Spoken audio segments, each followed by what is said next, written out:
Baik, yang pertama teman-teman sekalian, doa itu adalah harapan terindah yang kita mohonkan kepada Allah dari satu keinginan yang diharapkan terwujud. Ya, apa saja yang dimohonkan kadang-kadang ada kaitan dengan kebutuhan keluarga, ada dengan pekerjaan, ada dengan lingkungan kehidupan, dan doa menunjuk bahwa kita itu lemah. Itu poinnya. Kita itu lemah, kita butuh pertolongan, dan kita punya Tuhan. Karena itu Allah sangat tidak suka kalau ada hamba yang tidak mau berdoa.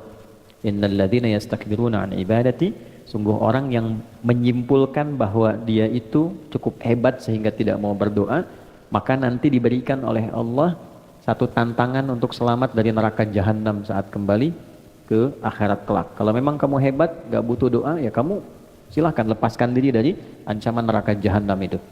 Nah, dengan berdoa menunjukkan kita lemah. Dengan berdoa menunjukkan kita tidak bisa menguasai segalanya. Jadi kalaupun menata pekerjaan, tidak harus menguasai semuanya. Karena tidak mungkin kita bisa melakukan segala hal harus kita kuasai. Apa yang kita bisa optimalkan, jadikan itu sebagai titik fokusnya, yang lainnya melengkapi satu dengan yang lainnya.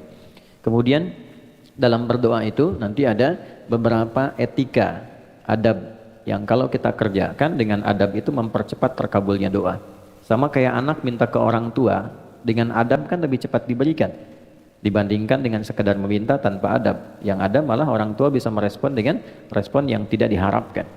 Maka yang pertama, adab itu ada yang terkait waktu, kedua ada yang terkait tempat, ketiga ada yang terkait dengan keadaan. Misal, terkait dengan waktu, doa yang dipanjatkan di pertengahan malam itu berbeda waktunya dengan yang dipanjatkan dalam keadaan siang. Nah, kehusyuannya pun akan lain. Jadi kalau teman-teman buka Quran surah ke-73 Al-Muzammil di ayat yang ke-6, ya apalagi ini dipanjatkan dalam keadaan tahajud misalnya, itu sentuhan ke hatinya lain. Inna nasyi'atal laili hiya ashaddu wata'aw wa aqwamu qila. Sungguh bangun malam itu supaya kita bisa bermunajat, itu keheningan malam bisa mengantarkan kehusyuan pada permohonan kita sehingga menyentuh kepada jiwa. Karena gangguannya nggak banyak. Makanya tahajud itu kenapa utama walaupun sholat sunnah? Karena memang malam ini kita bisa melepaskan dari kepenatan dunia, menghilangkan dari berbagai macam perhatian yang memungkinkan kita tidak khusyuk dalam ibadah. Kalau siang kan yang lihat banyak, ya kan? Ya, kalau ke masjid lagi sendirian khusyuk, begitu banyak orang makin meningkat, gitu kan? Nah, kalau malam siapa yang mau perhatikan? Riaknya tipis, ya. Kemudian sum'ah pengen didengar orang juga tipis karena nggak semua orang bangun. Nah, makanya kalau ada masalah yang urgent ya, teman-teman yang ibu ataupun teman-teman yang ikhwan, biasakan bangun malam. Minta sama Allah. Ya, waktu yang paling enak itu kalau sekarang subuh misalnya jam 4.44 lah ya, kurang lebih gitu ya, 4.44, misal Anda bisa bangun dari setengah 4, jam 4 gitu. Nah, 4 ke setengah 5 itu namanya waktu sahar.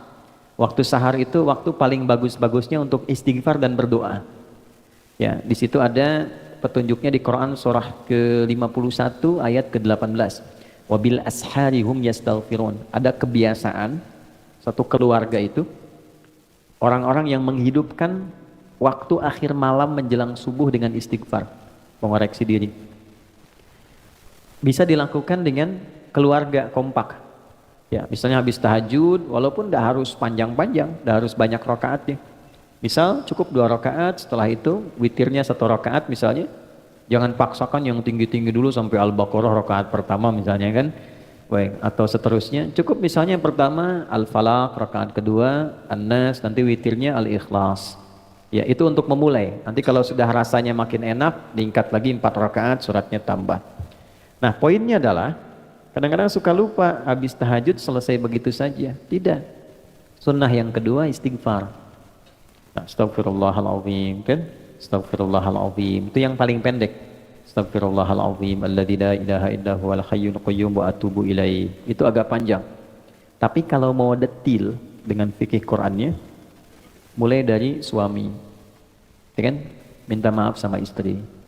Sayang, aku mohon maaf kalau selama ini belum jadi suami yang baik. Kadang tidak mengerti keadaan kamu, kadang aku memaksakan yang bukan di luar kemampuanmu. Aku minta maaf kalau saatnya mesti kembali kepada Allah ternyata belum baik di hadapan Allah. Terus istighfar. Astagfirullah, ya Allah ampuni saya. Ampuni saya. Respon sama istri, Bang aku juga mohon maaf selama ini belum jadi istri yang baik, sering ngeluh sama kamu, kadang-kadang tidak jujur. Dia minta, ya Allah ampuni kami. Nah itu saat bersama-sama, ya Allah ampuni kami, itu rasanya lain ke hati. Nah itulah sakinah yang mempercepat itu datang. Ya beda ketika sendiri, dan itu sifat korektif kolegial, mengoreksi diri dengan bersama-sama dalam konteks berkeluarga, itu diajarkan di Al-Quran. Apalagi ada anak misalnya, tuh si kakak bilang ikut tahajud malam, mama papa aku minta maaf selama ini belum jadi anak yang baik, selama ini sering nyakitin mama papa, itu semua istighfar, ya Allah ampuni kami ya Allah, sayangi kami ya Allah. Itu kalau bisa dibiasakan, apalagi tiap malam bisa sholat dan demikian, itu keluarga terjaga dalam keharmonian.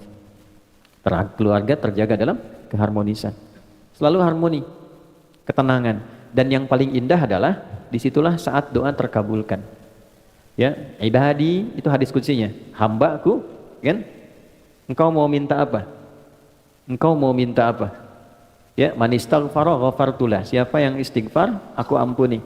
Istighfar itu kan mengoreksi diri kita. Artinya mohon maaf, setiap orang kan pasti punya kekurangan. Jadi kalau seorang suami, seorang ayah dengan segala kerendahan hati, dia mengoreksi dirinya, tahu ada potensi kuat untuk berubah. Ketika Allah ampuni, kesalahannya dihilangkan, kesolehannya dimunculkan. Jadi ciri orang yang diampuni itu, perbuatan salahnya hilang, solehnya muncul.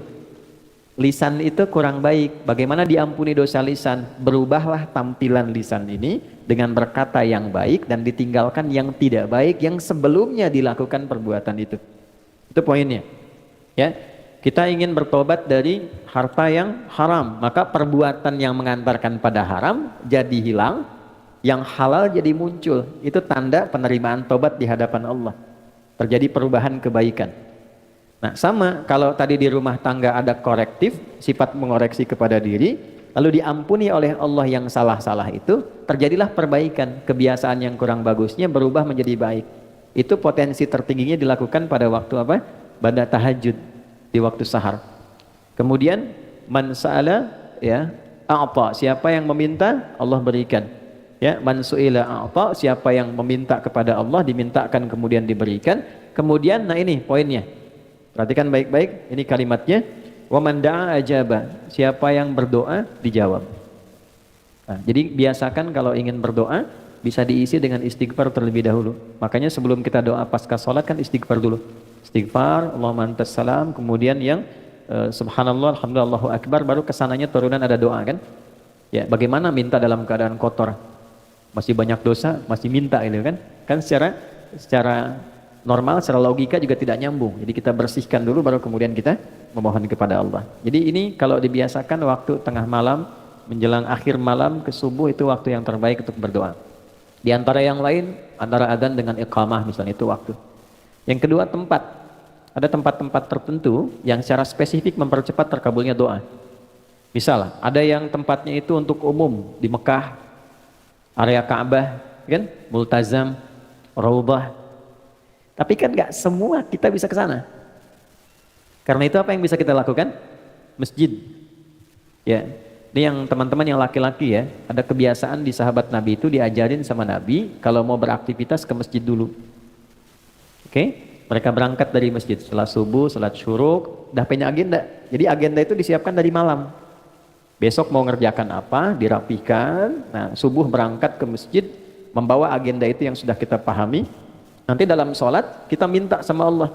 Dalam sujud kita belajar di pertemuan lalu, dihadirkan ya. Dalam hati kita minta dimudahkan, minta dibantu, minta dibimbing, minta ditolong. Baik, nanti pulang menariknya diajarkannya ke masjid dulu sebelum ke rumah. Coba teman-teman bisa praktekkan ya. Kalau nanti dari kantor sebelum nyampe rumah, singgah di masjid dulu. Ambil wudhu, sholat 2 rakaat, pulang. Itu auranya akan beda dibandingkan langsung dari kantor ke rumah. Nggak percaya silakan. Di masjid itu auranya ada aura ketenangan, kenyamanan, kedamaian. Jadi pulang nyampe rumah itu yang didapatkan oleh keluarga, aura kedamaian. Dan itu yang dibutuhkan. Dibandingkan dengan macet di jalan, di kantor banyak persoalan, ketika ke rumah melihat anak yang sudah nunggu seakan jadi beban. Jadi masalah. Ya kan? Pusingnya dibawa ke rumah kan? Beda dengan Anda sholat 2 rakaat, Setelah itu berdoa, ya Allah aku sudah berikhtiar seperti apa yang telah engkau perintahkan. Sekarang aku bertawakal hasilnya dari apa yang telah engkau janjikan. Pulang ke rumah ketemu anak semuanya senang. Dia menunggu, ada yang bikin gambar, ada yang macam-macam. Dan ingat ya, Anda sehebat apapun di kantor, yang dibutuhkan oleh anak dan istri di rumah adalah sosok ayah dan suami. Bukan seorang direktur, bukan seorang manajer atau seorang ahli apapun. Saya jadi ustadz, jadi kiai sampai hari ini, alim misalnya disebut oleh orang syekh di luar, sampai ke rumah nggak pernah anak saya menyebut dengan nama itu. Assalamualaikum kiai, nggak ada.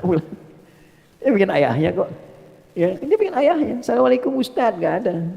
Tunggu sampai malam pun, Buya, main kuda yuk. Ya, masih main petak umpet, main kuda-kudaan, dan mereka menggambar, kadang bikin karya berjam-jam cuman pengen dilihatkan pada ayahnya.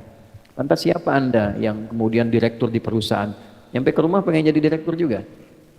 Terus anak ya dengan segala ekspresinya ingin dipersembahkan, lantas tiba-tiba mendapatkan kemarahan yang bukan pada haknya. Nah ini ada bagian tertentu yang bisa kita dapatkan dari aura masjid. Kalau pengen tarik ke rumah, bikin mihrab. Ya, masa rumah luas, kamar banyak, gak ada satupun dihususkan untuk ibadah. Ya, mihrab itu tempat khusus yang fokusnya untuk ibadah saja. Dibaca Qurannya di situ, ngajinya di situ, sholatnya di situ. Tapi dunia keluar. Oke, termasuk bikin status, ciplik lagi di mihrab jangan ganggu ya. Nah, ini keluar dulu tuh. Ya, jangan dipakai, makan, minum, keluar.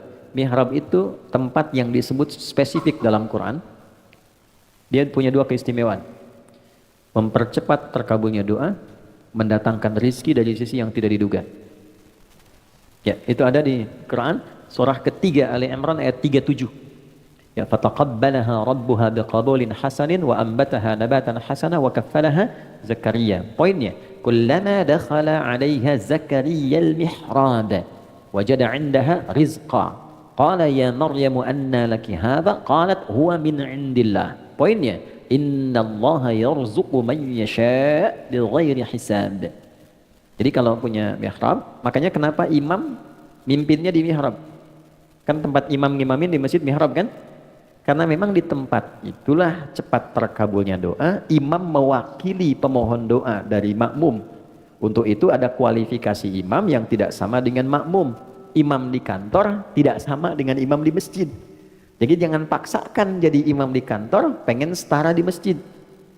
Fikihnya beda, ruang dan waktunya tidak sama. Kualifikasinya tidak serupa. Pelajari boleh, kalau sudah paham boleh dilakukan. Saya pernah mimpin pesantren di Jakarta, di Lebak Bulus. Itu di situ lingkaran ada para pejabat di satu instansi. Karena jadi pejabat di kantor, pengen jadi pejabat di masjid. Jadi motivasi yang bagus, pengen jadi imam dan memaksa jadi imam. Bilang bagus, kapan lagi ada pejabat mau jadi imam di masjid? Ya, tapi ternyata bacaan bermasalah. Maka ketika diingatkan oleh santri, jawabannya juga bagus, mengesankan. Justru kami jadi imam untuk dibenarkan bacaannya. Saya datang kan, Pak, bagus sekali Pak, luar biasa. Kapan lagi ada pejabat mau jadi imam di masjid? Masya Allah. Tapi begini, supaya bacaannya benar dan bagus, dan kehormatan Bapak pun jadi istimewa saat jadi imam, saya tawarkan begini. Nanti sebelum Bapak ngimami, saya tugaskan santri untuk mendengar bacaan Bapak. Kalau baik ditetapkan, kalau kurang dikoreksi. Tapi tidak menurunkan status Bapak jadi imam. Bapak tetap imam, zuhur dan asar. Kan tidak dikoreksi. Ya kan? Yang penting bagi pejabat kan nggak turun jabatan. Ya kan? Bapak tetap imam tapi zuhur dan asar. Tapi kalau ingin subuh, maghrib dan isya, Bapak dengarkan dulu sampai koreksi. Nah, dalam rangka koreksi itu saya pimpin dengan yang lain. Oh, sepakat Ustaz.